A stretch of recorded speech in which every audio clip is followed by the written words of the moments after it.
Welcome everybody to Seveney Investments discussion today on risk mitigation in note investing.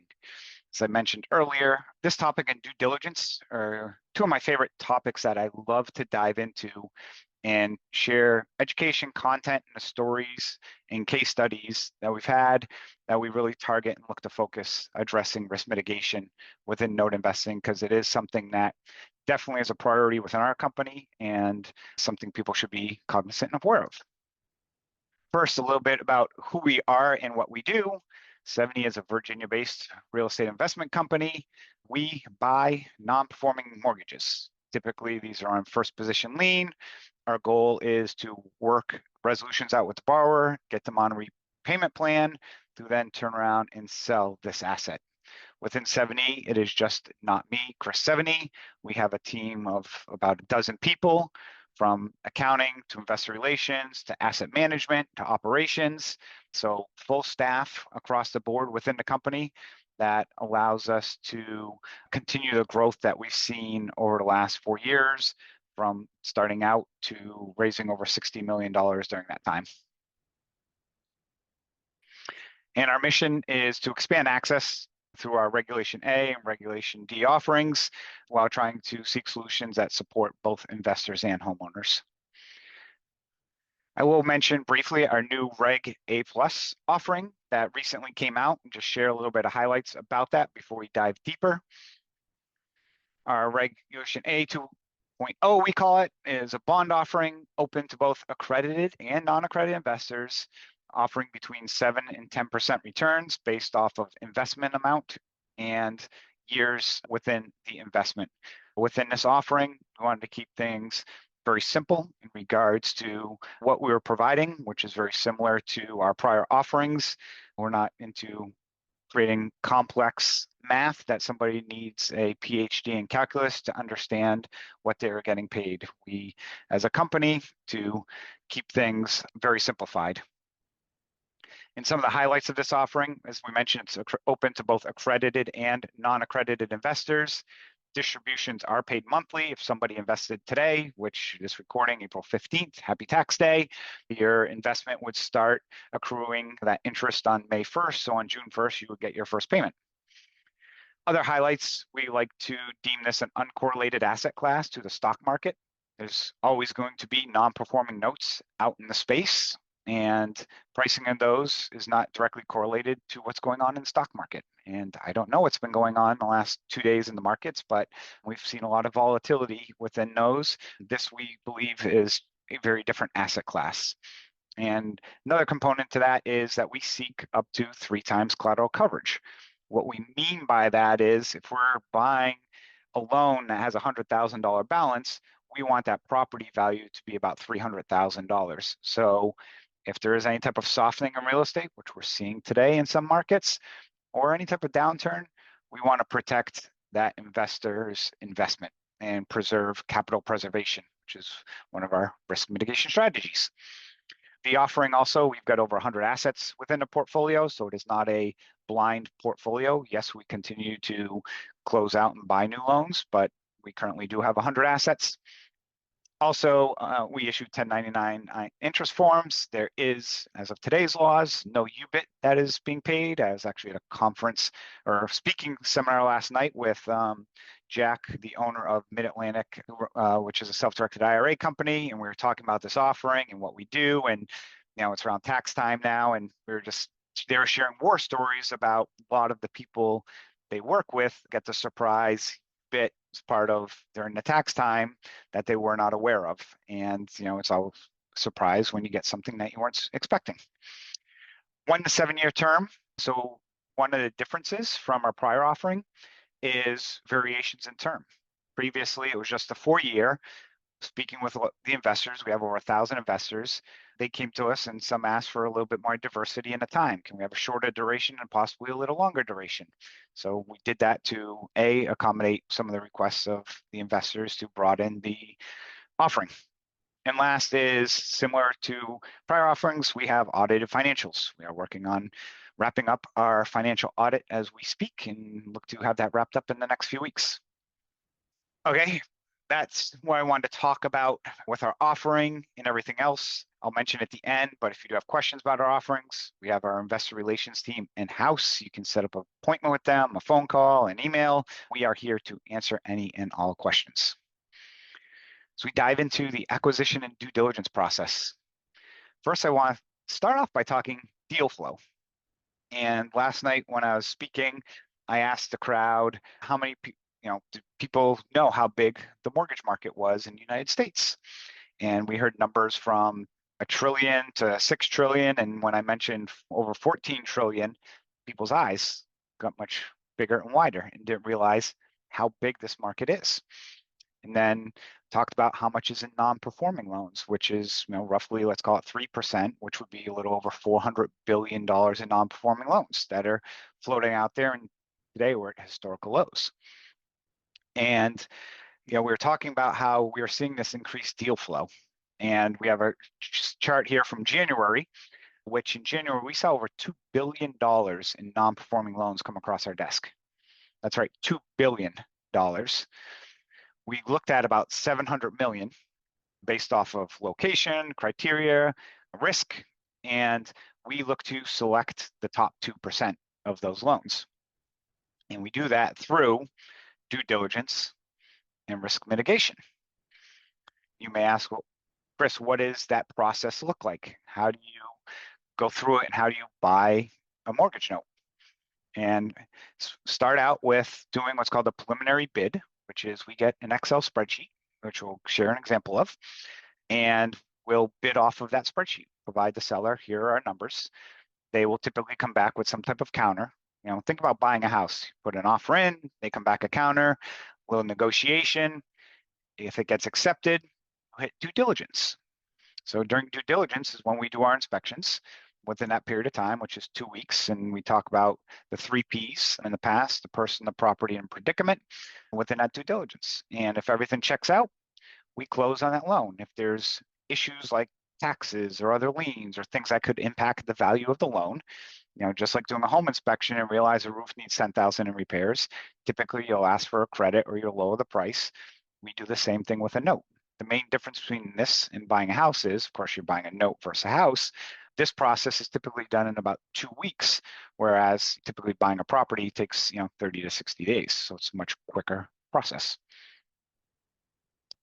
And I mentioned that bidding on a tape, and people may ask, Chris, what is a tape? A tape is a glorified spreadsheet that lists a lot of information, the borrower, the address.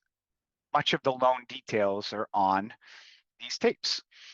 And us as a company, one of the things that I think we do differently than some of the extremely large funds is they just will buy a swath or an entire tape and know that, hey, we're going to tranche A, here's some we're going to win, here's some we're going to lose, and here's the ones that kind of float in the middle.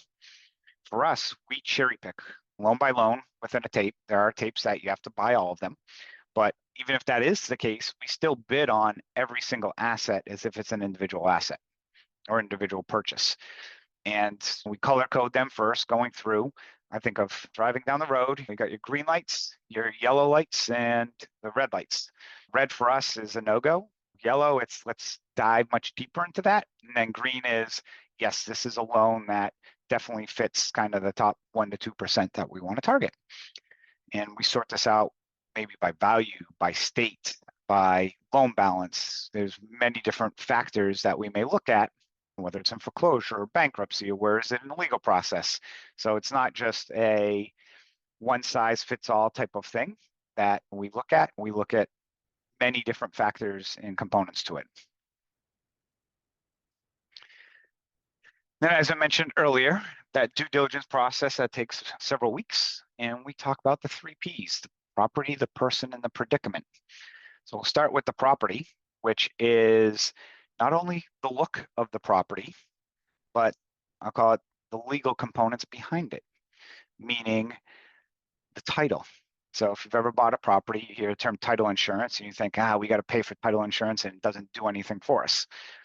Title insurance is actually very important. We've had many title claims down the line in the past, but what we'll do is we'll order title, which is a report to see how many liens are on the property. Are there taxes on the property?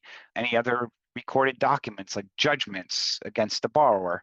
So we want to understand from a legal standpoint, what is the condition of the property legally? So if the borrower never comes to the table, can we have a smooth foreclosure?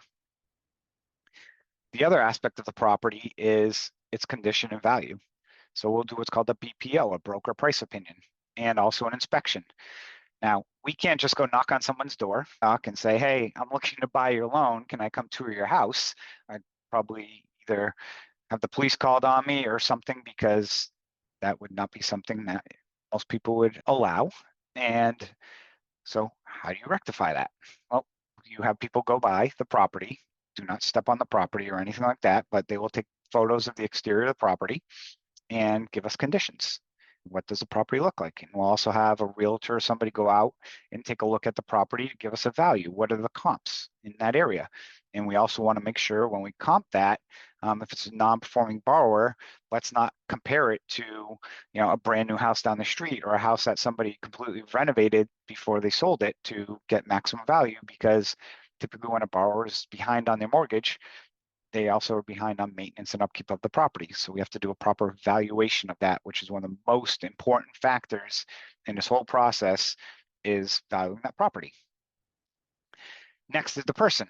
We'll Google them, run skip trace, which is a search for criminal financial history, also review the files for the mortgage payment history and all the conversations they've had with the servicer. The servicer is that third-party company that collects the payments on our behalf. We're not calling the borrower asking for payments.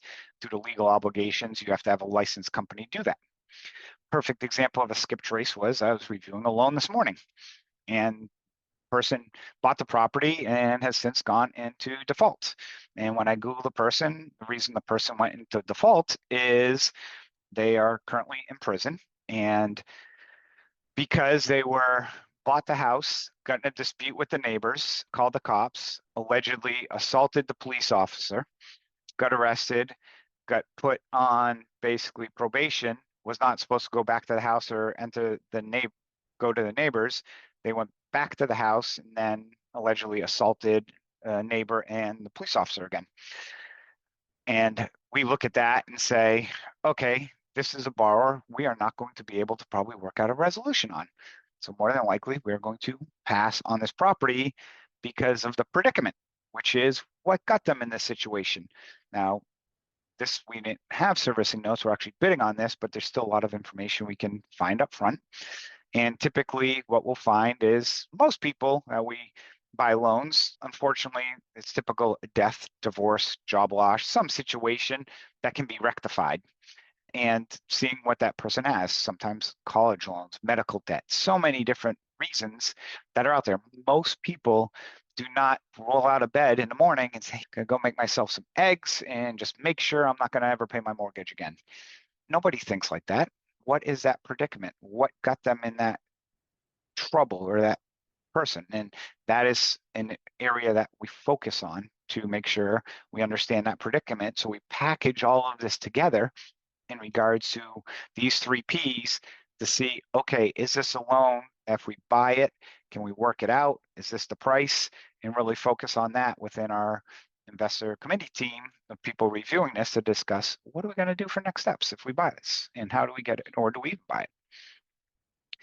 The other component to this is after we get all that information, if we're still going to move forward, we package it all up and put a nice little bow on it and send it off to our attorneys, because we want our attorney to review to make sure we didn't miss anything, because we don't know every little nuanced state law.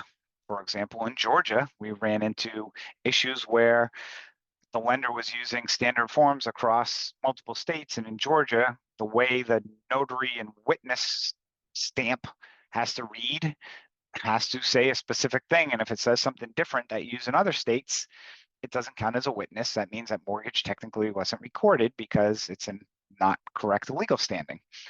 And I would have never in a million years known that, but that's why we hire attorneys. Other things that we find, there's the notice lost. Do we need an affidavit? Is it even collectible? If an allonge is missing, which is a document when they transfer, it's basically transferring the note from me to, or from whoever's selling it to me.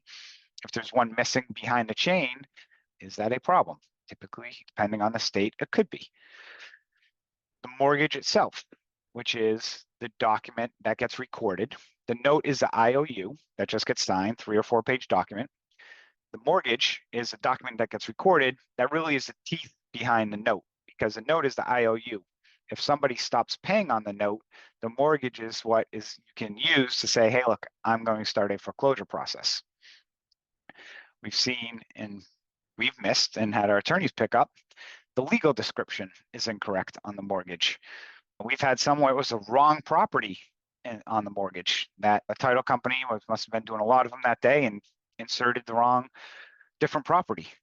And again, that's why you have title insurance. Now, a lot of that can be fixed, but it takes time and costs money.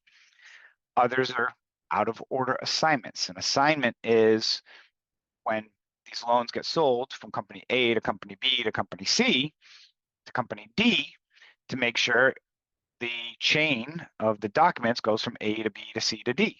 Sometimes we've seen it go from A to C to B to D, which that's not right. It's out of order.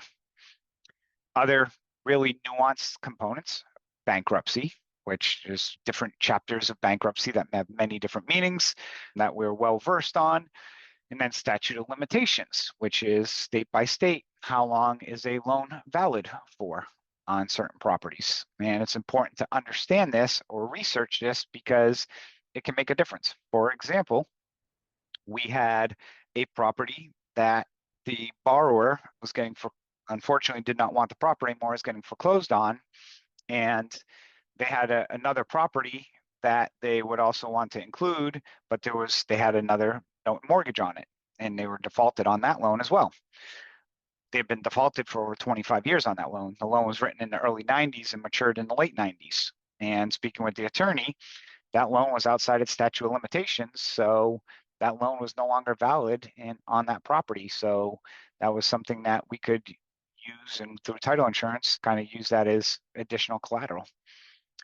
And I say this and discuss these points because A, they're extremely important, and using attorneys and understanding these things and asking these questions, because if you don't, for example, the one I just mentioned about this other asset, we were able to collateralize a $200,000 loan with this borrower additionally, if they didn't do what they were say they were going to do. Whereas if I was trying to do it myself or somebody else may have looked at and just said, oh, wait, this is just a loan, so it's automatically in second position. We saw that and we saw how old it was, and we knew, okay, let's ask this question. And that comes from having done, like we've mentioned, hundreds and hundreds of deals. The other risk mitigation component that I want to talk about is what I mentioned earlier with collateral coverage and having equity in our investments. What do we mean by that? Here's an example of a property, $250,000 property. Say they owe $75,000. We purchase it for $45,000. That loan to value, first off, is significant, and then our purchase price to value is even more significant. I believe in our portfolio right now, if I was using rough numbers, the average property I think is, let's call it $600,000. The average loan balance is $400,000, and the average purchase price is, let's call it $300,000. So our investment is about 50% of that property value. And the reason why we do this is real estate prices do fluctuate. The actual value of these properties without seeing the inside of them can have also significant fluctuations. How do you mitigate that risk? It's easier to mitigate risk on a property in that situation than let's reverse it. Let's say they owe $600,000 on a $500,000 property that you're still paying $300,000 for. That $100,000 of equity, your balance keeps continuing, or the loan balance continues higher, but you're never going to collect that money. So that property value has such a far more significant, greater impact. So targeting assets with the equity is something we look to and focus on as part of that risk mitigation strategy. And this is what I was just talking about, that downside protection. within our portfolio as of last month, we average about a 33% discount on the payoff of the loan, and acquisition to value is 49%. So if it's a $600,000 property, we're basically buying the note for about $300,000. And then that collateral coverage, which is after we adjust for new payments, capital, and everything, it's basically about 2x. And this, again, provides us some leeway if property values do happen to go down. And I'm a firm believer that based off of what happens or has happened over the last 5 or 6 years, you're seeing many markets either flatten, slightly decline. In places like Texas and Florida, we're seeing those get hit much harder. And I'm starting to hear it now out in Las Vegas as well, where I have some contacts, which no different than almost 20 years ago, those markets also were ones that typically got hit the hardest. Now let's talk a little bit about management and disposition, because how you manage an asset and how you deal with it is in its own right part of risk mitigation. Some firms outsource their management, some source some to third-party asset managers, some rely on the servicers to do it, some may just hire their attorneys to even manage the asset. To us, we believe the proper answer is to manage it in-house. And the way we manage our assets is our asset manager, when we get into a legal process, we'll talk about in a second, they will be dealing with the attorney direct and not through the servicer through the attorney, is the way we like to. So it's more of a redirect versus too many third parties getting involved, and we're always keeping the servicer in the loop. But having the attorneys direct and we control them is something that's part of risk mitigation, because time is money in this business and you don't want loans dragging on. So what does a typical legal process look like in the mortgage note space? First thing we typically do is send a demand letter. We do this to bring the borrower to the table. Borrowers get used to not paying when they're not paying. And in a period of time, the servicers stop calling them, they get nobody reaching out, they get a letter in the mail from the servicer, throw it in trash. So it's very difficult to get in touch with these borrowers. So a good way to get in touch with them is to have something sent to them from the law offices of XYZ. Most people open mail when it says from the law offices because they're intrigued. That gets them, to start communicating. Now they typically will either go to the attorney, but a lot of times they'll also reach out directly to the servicer, try and work through some solution. And our solution we start with is what's called a trial payment plan, which is getting them to put some money down and start making payments again to get them on track, get them going again. It's kind of like starting to work out. You're not going to day one go full blast at the gym. You got to work yourself up to it, get back on track to make those full payments. That's what a trial payment plan is. If they're successful, we modify that loan, change the terms, adjust accordingly. That fits. It's a win-win for both parties. We call it season it, which is we'll collect payments for 6 to 12 months. Then we try and sell it on the market as a performing loan. So this is the fixing and flipping of notes strategy through this process, where our asset manager is guiding through this entire and managing this entire process. We also deal with bankruptcy. We've got probably a half dozen loans currently in bankruptcy. There's typically 2 types of bankruptcy, Chapter 7 or Chapter 13.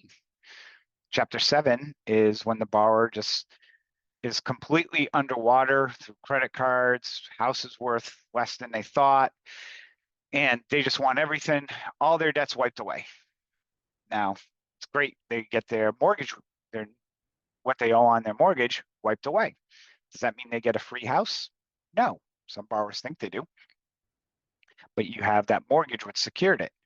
They technically don't owe you any money anymore, but then they can either surrender the property to you, take it back, allow you to foreclose, or re-sign a new agreement to reinstate that mortgage and based on your payments.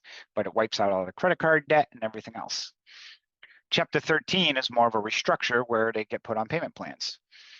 And there's a lot of nuances to this that you need to manage, because you need to understand Who gets paid first? Is the attorney who did all of this the one getting all the payments up front? Are they making the payments in bankruptcy, outside of bankruptcy, both? Well, bankruptcy is kind of a federal statute. Each state that manages it, and these courts within each state, even within each state, they do things differently. The Northern District and Southern District of Ohio don't follow the same rules on how things get done. Managing that, understanding that, and having that in-house management is a big risk mitigation factor, because I was speaking with someone the other day who bought a loan in bankruptcy and didn't realize that the borrower was allowed to reduce their payment significantly over the first 2 years of the plan. And they thought, oh, I'm still going to get $1,000 per month, so this is what I'm going to be getting. In the plan, the borrower actually was only paying $100 a month for the first 2 years. $12,000 a year versus $1,200 a year has a significant impact on the returns and how you manage that loan. Now, as you're working out these loans, what is the exit? How do you get out of these deals? And we put on here, you can see six exit strategies. Some through the borrower, and some through the property. And through the borrower is we've worked out something where we can sell it on the secondary market. We may accept a short payoff to allow the borrower to sell the property. The borrower may refinance the loan. Through the property, the borrower may give us the property back through deed in lieu. The borrower may just sell the property, or potential foreclosure. Now, the interesting component that I like to share about these exit strategies is 5 of the 6 of these require you to work something with the borrower, reach some type of arrangement. To sell on secondary market as a reperformer, now you need to work with them to get them back on track. They're going to give you pay it off, a short payoff, which maybe they got an inheritance, pay it off. You need to work out a deal with them. To refinance is, again, working with the borrower. A deed in lieu, you got to work out an agreement with them to give it to you, to work with them to sell the property. The only instance where it's basically an adversarial conversation is in that foreclosure. And it's why also people, believe it or not, foreclosures are not as high a percentage than you think. Most people ask me, oh, do you foreclose on every single asset? And when I tell them if it's an owner-occupied property, it's typically less than 10% of the time. They're like, oh, wow, that's really low. Yes, because the borrower has emotional equity and typically equity and value in the property. They don't want to let it go. And if we want to own real estate, in many instances, we could go buy real estate. But our goal is to try and work out something out with these borrowers. So we talked about risk mitigation, buying a loan, managing the process, exiting the loan. Let's dive into some case studies. What does this look like in the real world situations and scenarios? So here's an interesting case study of a property just outside of Las Vegas. Bought this almost 3 years ago. Borrower was behind. We engaged the attorney, and it was determined by the time we bid on it, closed on it, got everything transferred, which is about a month process, and sent the demand letter and got through that process, the borrower ended up going to prison.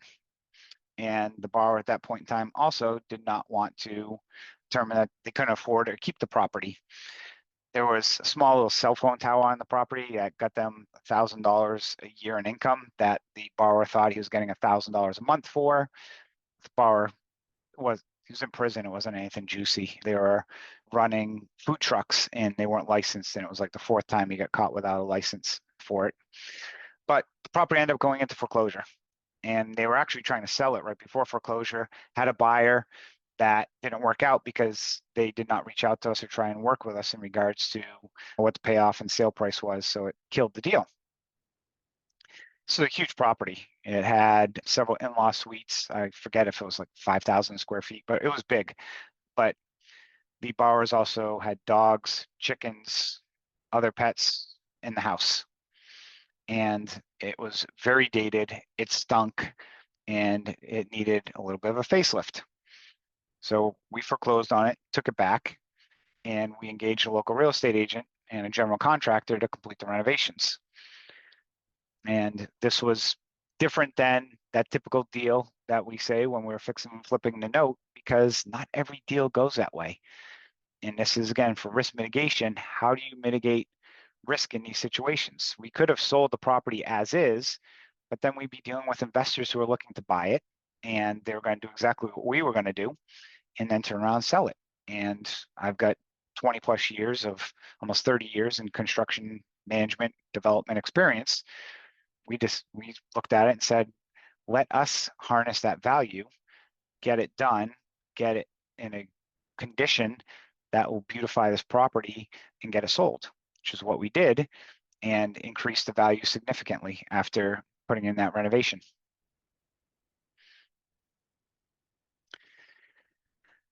Here's another case study.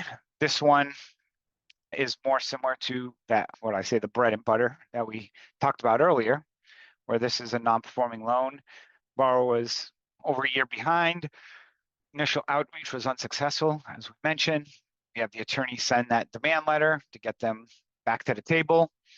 Borrower became responsive, ended up getting takes about 6 months, which is the average, to get them onto a new payment plan. And the borrower started paying and mentioned they were getting an annual bonus early in 24 that they were going to bring everything current, which they did. Fortunately, 6 months go by and they fell behind again.